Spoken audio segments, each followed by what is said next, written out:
Hello dear student, আজকে আমরা আলোচনা করব উচ্চ মাধ্যমিকের প্রজেক্ট সংক্রান্ত বিষয় নিয়ে। উচ্চ মাধ্যমিকের বাণিজ্য বিভাগের কস্টিং অ্যান্ড ট্যাক্সেশন যে সাবজেক্ট আছে সেই সাবজেক্টের প্রজেক্ট নিয়ে আমরা আজকে আলোচনা করব। তার মধ্যে কস্টিংয়ের যে বিষয়টা আছে, যে কোনো একটি উৎপাদনকারী প্রতিষ্ঠানের যে মজুরি প্রদান অনুসরণ করা হয়েছে তা পর্যবেক্ষণ করো এবং তোমার পর্যবেক্ষণের উপর একটি প্রতিবেদন প্রস্তুত করো। এই হচ্ছে আমাদের আজকের বিষয়। তো এই বিষয়টির উপর দাঁড়িয়ে আমাদের যে প্রজেক্ট করতে হবে তার কতগুলো মাধ্যম আমাদেরকে দেখতে হবে, কতগুলো পয়েন্টের উপর ভিত্তি করে আমাদের এই প্রজেক্টটা রচনা করতে হবে। তো তার মধ্যে প্রথমেই আসে ইন্ট্রোডাকশনের পার্ট, অর্থাৎ ভূমিকার পার্ট। সেখানে ভূমিকা দিতে হবে যে একটি উৎপাদনকারী প্রতিষ্ঠান কিভাবে তৈরি হলো, তার মজুরি প্রদান অনুসরণের কতগুলো বিষয় কেন করতে হবে সে সমস্ত বিষয়ে একটি ভূমিকা দিতে হবে। যেমন তোমরা দেখতেই পাচ্ছ ভিডিওটিতে, বর্তমানে পেশাভিত্তিক উৎপাদন ও ক্রয় বিক্রয় ব্যবস্থা প্রায় বিলীনের পথে। ঊনবিংশ শতাব্দীর পর যেভাবে শিল্প বিপ্লব দ্রুত গতিতে এগিয়ে চলেছে, তার ফলে প্রথমে উপনিবেশবাদ, বিশ্বায়ন ও মুক্ত বাণিজ্য নীতি চালু হওয়ার ফলে বিদেশি ও বহুজাতিক সংস্থাগুলির সঙ্গে স্বদেশি প্রতিষ্ঠানগুলির প্রতিযোগিতা ক্রমশ তীক্ষ্ণ থেকে তীক্ষ্ণতর হয়ে উঠেছে। এইভাবে শুরু করেছে এখানটায়। তোমরা এইটা ভালো করে দেখতে পারো, দেখে একটা তোমাদের নিজস্ব মতামতের উপর দাঁড়িয়ে এই বিষয়টির উপরে একটা ভূমিকা তোমরা লিখবে। এছাড়া বই থেকেও সাহায্য নিতে পারো। এবার আসি, এই প্রজেক্টটি হচ্ছে আমাদের উৎপাদনকারী প্রতিষ্ঠানের মজুরি প্রদান ব্যবস্থার ভিত্তিতে প্রকল্প।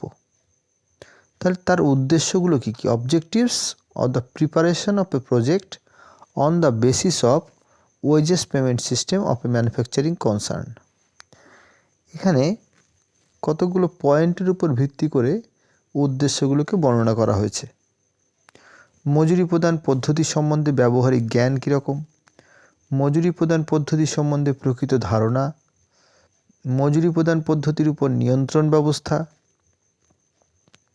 মজুরি নিয়ন্ত্রণ ব্যবস্থা যুক্ত বিভাগগুলির ভূমিকা, পরিব্যয় হিসাব নিকাশকরণে প্রবর্তিত মজুরি প্রদান পদ্ধতি প্রতিষ্ঠানে চালু থাকা পদ্ধতির মধ্যে সম্পর্ক নির্ণয়, উপযুক্ত ব্যবস্থা গ্রহণের সুপারিশ, এগুলো এখানে বলা হয়েছে। এরপরে 3 নম্বর যে পার্টে আসব সেটা হলো মজুরি প্রদান পদ্ধতিভিত্তিক প্রকল্পটি জাতীয় এবং আন্তর্জাতিক স্তরে প্রাসঙ্গিকতাটা কীরকম, relevance of the study of the national and international level. বলছি এখানে কারবারের পরিধি কোনো একটি রাজ্য, দেশ বা মহাদেশের মধ্যে সীমাবদ্ধ নেই। বর্তমানে সারা পৃথিবীব্যাপী কারবারের পরিধি প্রসারিত হয়ে আছে, তার সঙ্গে সঙ্গে বাজারের প্রতিযোগিতাও তীব্র থেকে তীব্রতর হয়েছে।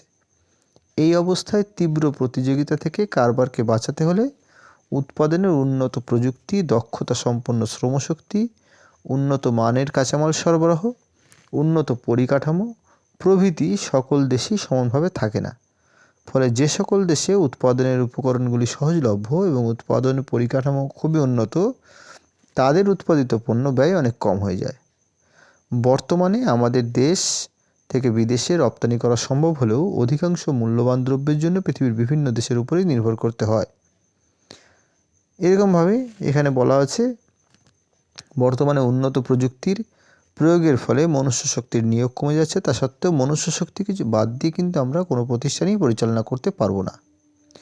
বর্তমানে অতি দ্রুত গতিতে প্রযুক্তিবিদ্যার উন্নতি লাভ করার সঙ্গে সঙ্গে শ্রমিকদের উপযুক্ত ট্রেনিংয়ের ব্যবস্থা করতে হবে এবং দক্ষতা সম্পন্ন শ্রমিকদের উপযুক্ত মজুরি দিতে হবে। ফলে দক্ষ শ্রমিকদের নিয়োগ করে বিজ্ঞানসম্মত উপায়ে সঠিক কাজ করতে দিতে হবে। তাহলে এই বিষয়টা হলো জাতীয় এবং আন্তর্জাতিক স্তরে এই মজুরি প্রদান পদ্ধতির ভিত্তিক প্রকল্পটির প্রাসঙ্গিকতা, রেলিভেন্স। এবারে আসি আমরা এই যে প্রকল্পটি করা হবে তার জন্য ডেটা কালেকশান করতে হবে। যে উৎপাদনকারী প্রতিষ্ঠান থেকে মজুরি প্রদান ব্যবস্থার ভিত্তিতে প্রকল্প প্রস্তুতির জন্য প্রয়োজনীয় যে তথ্য সংগ্রহ করতে হবে তার মধ্যে থাকতে হবে প্রতিষ্ঠানের নাম, প্রতিষ্ঠানের রেজিস্টার্ড অফিস, উৎপাদন কেন্দ্র এবং উৎপাদিত পণ্যের নাম। একটি উৎপাদনকারী প্রতিষ্ঠানের মজুরি প্রদান পদ্ধতির সংক্রান্ত ডেটা সংগ্রহের জন্য কী কী পদক্ষেপ আমরা নিতে পারি সে বিষয়গুলো এখানে বলতে হবে। যেমন সিইওর কাছে যেতে হবে, প্রয়োজনীয় তথ্য প্রতিষ্ঠান থেকে নিতে হবে, স্কুল থেকে একটি সার্টিফিকেট নিতে হবে, সেই সার্টিফিকেট জেনারেল ম্যানেজারের কাছে পেশ করতে হবে। তারপরে বিভিন্ন প্রতিষ্ঠানটির বিভিন্ন যে সেকশানগুলো আছে সেই সেকশানে গিয়ে কাজ করতে হবে, বিভিন্ন তথ্য সংগ্রহ করতে হবে। কি কি তথ্য সংগ্রহ করা যেতে পারে? প্রতিষ্ঠানে অধিকাংশ শ্রমিক নিয়মিত বা স্থায়ীভাবে নিযুক্ত হয়েছেন, কোন সময় প্রয়োজন বেশি সে সমস্ত জানতে হবে। প্রত্যেক স্থায়ী শ্রমিককে কী ধরনের ভিত্তিতে মজুরি প্রদান করা হয় সেটা জানতে হবে। প্রতিষ্ঠানের কর্মী বিভাগ শ্রমিকদের নিয়োগ করার সময় সময়ভিত্তিক মজুরির হার স্থির করে দেন কিনা, এই বিষয় নিয়ে আগে তোমাদের একটা কোশ্চেনারি তৈরি করে নিতে হবে এবং এই কোশ্চেনারিটা নিয়েই তোমাদেরকে কি করতে হবে, প্রতিষ্ঠানে যেতে হবে এবং তার সেই বিষয় নিয়ে সেখানে প্রশ্ন করে বা সেখানে পর্যবেক্ষণ করে তোমাদেরকে এর উত্তরগুলো নিয়ে আসতে হবে। এখানে বিভিন্ন ধরনের প্রশ্নের উত্তর এখানে পাওয়া গেছে। এবারে আসে দেখো, প্রতি সপ্তাহে শেষে অস্থায়ী শ্রমিকদের মজুরি দেওয়ার জন্য নিম্নলিখিত ব্যবস্থা কী গ্রহণ করা হয়। প্রতি সপ্তাহে শেষে সংশ্লিষ্ট বিভাগগুলির ফোরম্যানের সই করা সময় লিখন ও সময় হিসাবরক্ষণের শীট, অলস সময়, কার্যের অতিরিক্ত সময়, কাজের বিবরণ প্রভৃতি বিশদ বিবরণ মজুরি প্রদান বিভাগে পাঠিয়ে দিতে হবে। এরকমভাবে মজুরি প্রদান বিভাগে এই নথিগুলির সাহায্যে প্রত্যেক শ্রমিকের মোট মজুরি এবং নিট মজুরির পরিমাণ নির্ধারণ করে একটি মজুরি তালিকা প্রস্তুত করতে হবে। প্রত্যেকটি বিভাগের জন্য পৃথক পৃথক মজুরি তালিকা প্রস্তুত করা যেতে পারে। আবার স্থায়ী শ্রমিক এবং অস্থায়ী শ্রমিকের উপর ভিত্তি করে মজুরি তালিকা প্রস্তুত করা যেতে পারে। মজুরি তালিকাগুলিকে প্রতিষ্ঠানের ক্যাশ বা নগদ বিভাগে বা পরিবেশ বিভাগে পাঠিয়ে দিতে হবে। এরকমভাবে বিভিন্ন ধরনের মজুরি ব্যবস্থা সম্বন্ধে বর্ণনা করা আছে। এবার মজুরি প্রদান পদ্ধতি সংক্রান্ত ডেটার উপস্থাপনা। মজুরি প্রদান যে পদ্ধতি, কতগুলো পদ্ধতি সেকশানে যেতে হয়েছে, 5টা সেকশানে কর্মী বিভাগ আছে, যেখানে পার্সোনাল ডিপার্টমেন্ট, টাইম কিপিং এবং বুক কিপিং বিভাগ, একটি ইঞ্জিনিয়ারিং বিভাগ, একটি পেরোল ডিপার্টমেন্ট এবং একটি কস্ট অ্যাকাউন্টিং ডিপার্টমেন্ট। এইবার মজুরি প্রদান পদ্ধতিতে শ্রমিকদের উপস্থিতি লেখাবার জন্য কিভাবে ডায়াল সম্বন্ধে রেকর্ডিং করতে হবে, যেটা কারখানার গেটে বসানো থাকে, অথবা বায়োমেট্রিক পদ্ধতি যেটি অফিসে বসানো থাকে, কর্মচারীদের সময় লেখা হয়, সপ্তাহে শেষে কীভাবে মজুরি দেওয়া হয়, এগুলো এখানে খুব ভালোভাবেই উল্লেখ করে দেওয়া আছে। তোমরা এগুলো দেখে নিতে পারো ভালোভাবে।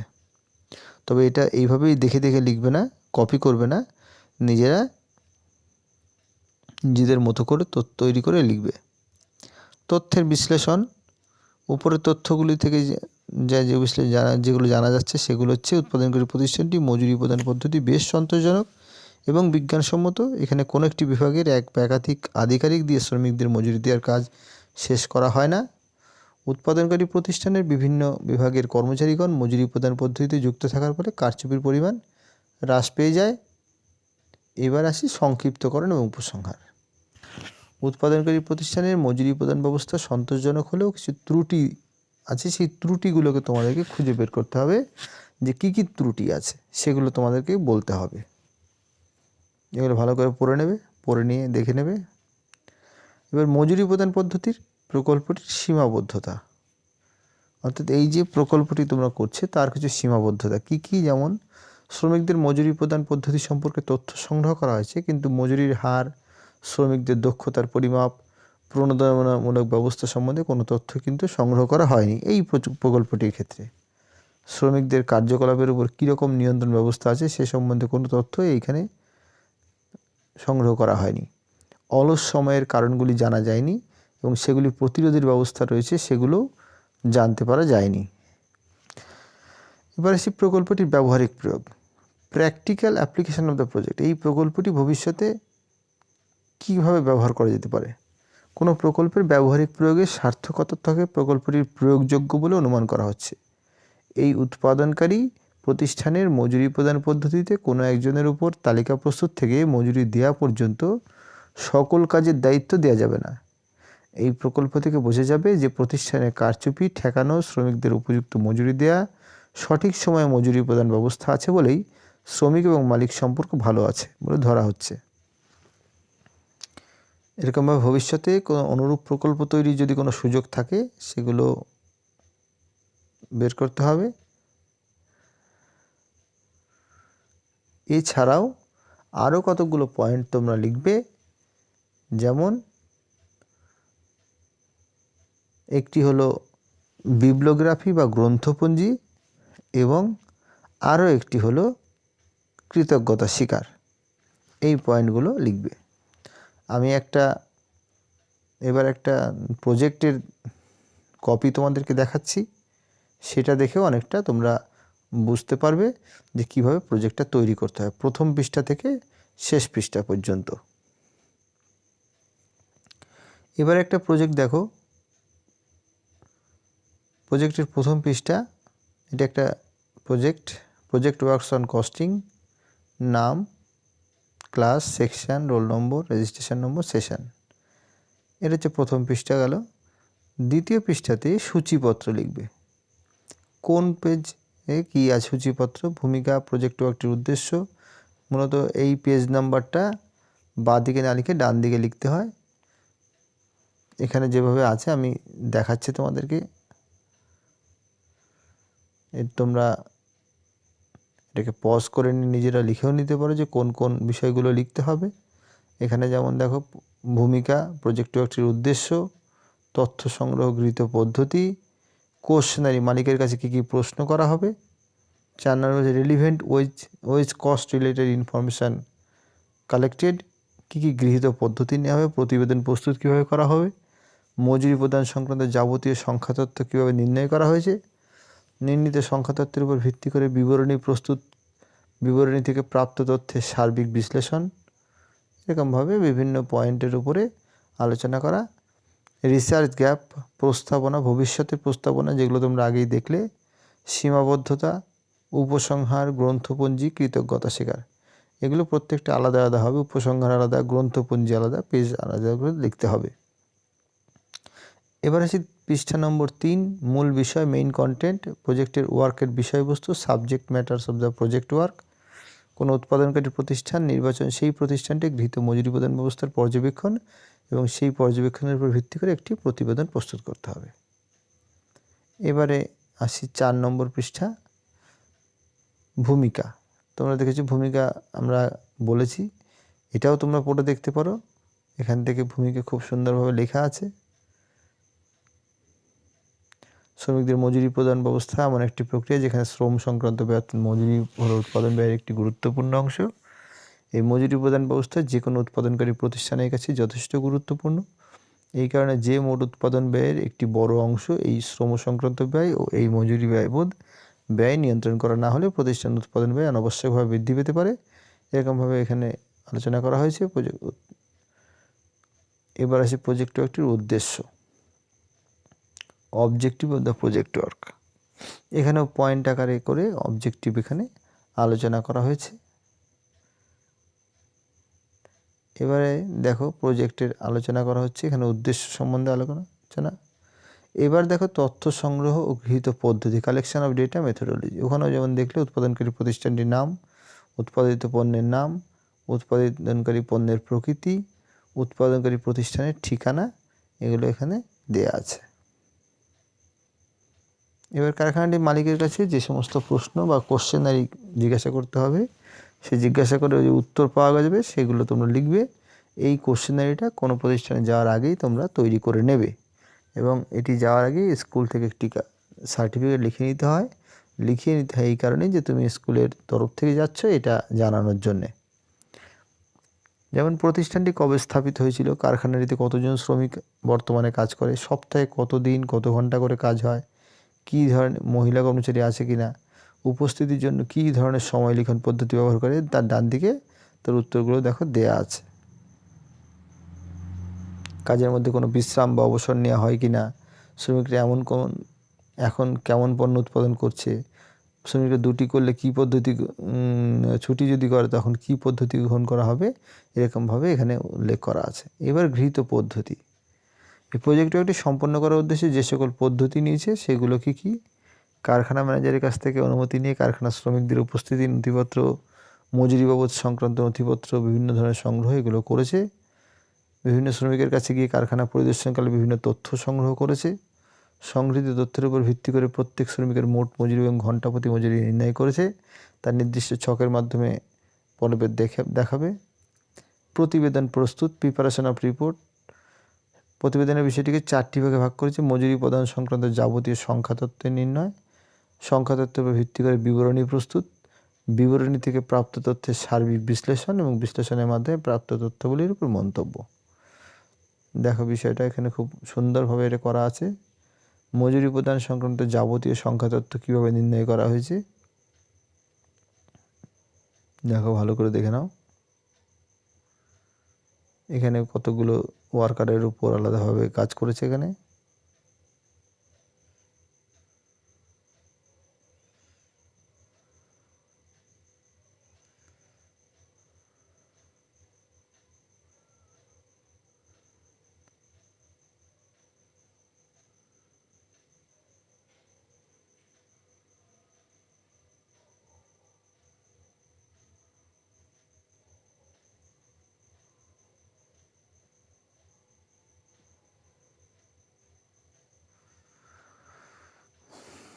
এখানে দেখো কারখানাটির শ্রমিকদের যে মোট মজুরি, পদে মজুরি দেখা গেল, তা একটা বিবরণীর সাহায্যে আর একটা প্রকাশ করেছে। এখানে বিবরণী আকারে দিয়েছে একবার একটা ছকের মধ্যে দিয়ে কার কত রেট, কোন মেথডে দেওয়া হয়েছে, কাকে কোন মেথডে দেওয়া হয়েছে। আচ্ছা, বিবরণী থেকে কি কি সার্বিক বিশ্লেষণ কি, মোট মজুরি এবং কার্যকরী মজুরির হার নির্ণয়ের জন্য যে বিবরণী প্রস্তুত করা হয়েছে এবং এই সংগৃহীত তথ্য বিশ্লেষণ করলে কি কি বিষয় পাওয়া যায় সেগুলো এখানে আলোচনা করা হয়েছে। প্রতিটি বিভাগ অনুযায়ী মজুরির পরিমাণ কিভাবে, সেগুলো কিন্তু এখানে আবার আলাদাভাবে বলা হয়েছে।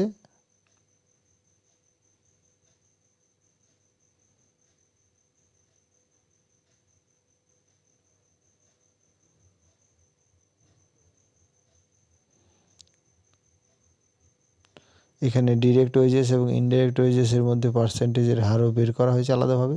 অর্থাৎ এটাকে ভালো করে অ্যানালিসিস করা হয়েছে। অ্যানালিসিস যত ভালো হবে তোমার প্রজেক্টের সার্থকতাটাও ততটাই ভালো হবে।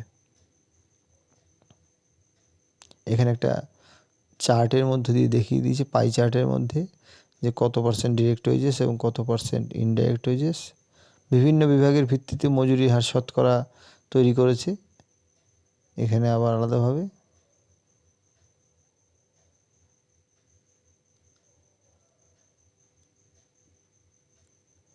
এখানে আর একটা পাই চার্ট করা আছে। বিভিন্ন বিশ্লেষণের মাধ্যমে প্রাপ্ত তথ্যাবলীর উপরে মন্তব্য, যে সমস্ত তার মন্তব্য কী মন্তব্য করেছে, যেমন একটি বলি, মজুরির মোট পরিমাণের বিশ্লেষণ করলে দেখা যাচ্ছে প্রত্যক্ষ মজুরি পরোক্ষ মজুরির তুলনায় বেশি। সেই ক্ষেত্রে প্রত্যক্ষ মজুরির পরিমাণ হলো 1230 টাকা, যেখানে পরোক্ষ মজুরির পরিমাণ 1164 টাকা। তাহলে আমার মতে প্রত্যক্ষ মজুরির পরিমাণ কমিয়ে পরোক্ষ মজুরির পরিমাণ বাড়াতে হবে, কারণ প্রত্যক্ষ শ্রমিকেরা যন্ত্রপাতির সাহায্যে কাজ করে বলে তাদের পরিশ্রম কম হয়, ফলে পরোক্ষ শ্রমিকের মজুরি পরিমাণ বাড়ানো উচিত। এরকম দুটো মন্তব্য এখানে করেছে। রিসার্চ গ্যাপ তৈরি করেছে। প্রকল্পটি তৈরি করতে গিয়ে কি কি জিনিস দেখা হয়নি, কি অর্থাৎ কী কী অসুবিধা বাদ গেছে সেগুলো দেখা হয়নি। প্রস্তাবনাটা সাজেশানগুলো কি দিয়েছে, এখানে একটা তার সাজেশান দেওয়া আছে। ভবিষ্যৎ প্রস্তাবনা আগে যে তোমাদের দেখালাম সে বই যেটা, সেখানেও তোমাদের দেখিয়েছি ভবিষ্যতে কিভাবে কাজ করতে পারে সেই সম্বন্ধে এখানে বলা আছে। সীমাবদ্ধতা, প্রকল্পটি তৈরি করতে গিয়ে কী কী অসুবিধা হয়েছে, কী কী সমস্যা তৈরি হয়েছে বা কোন কোন জায়গায় পর্যবেক্ষণ করেনি তার সীমাবদ্ধতা, রেস্ট্রিকশান আছে। এরপরে উপসংহার, অর্থাৎ এই টোটাল বিষয়টার একটা উপসংহার করা হয়েছে। এবং সর্বশেষে গ্রন্থপঞ্জি, কোন কোন জায়গা থেকে এই বইয়ের সাহায্য নেওয়া হয়েছে সে সমস্ত বিষয়গুলো ভালো করে দেখে নেবে। তোমরা পজ করে দেখেও নিতে পারো, দেখে নিয়ে এটা ভালো করে বিষয়টা অনুধাবন করে তারপরে তোমরা বিষয়টাকে প্রজেক্ট হিসাবে তোমাদের খাতাতে তৈরি করতে পারো। এবং সর্বশেষ কৃতজ্ঞতা স্বীকার, প্রকল্পটি রূপায়ণের ক্ষেত্রে যে করছে তার নাম, শ্রেণী, কোন শ্রেণী, কত রোল, কার কাছ থেকে সাহায্য পেয়েছে, এইগুলো তোমরা কিন্তু দিয়ে দিতে পারো। দিলে একটি কমপ্লিট প্রজেক্ট তৈরি হবে। ঠিক আছে, যদি ভিডিওটি ভালো লাগে তবে লাইক শেয়ার করবে এবং কমেন্টে প্রশ্ন করতে পারো যদি কোনো সমস্যা থাকে, এবং ভিডিওটি অবশ্যই চ্যানেলটি সাবস্ক্রাইব করবে যাতে পরবর্তী ভিডিও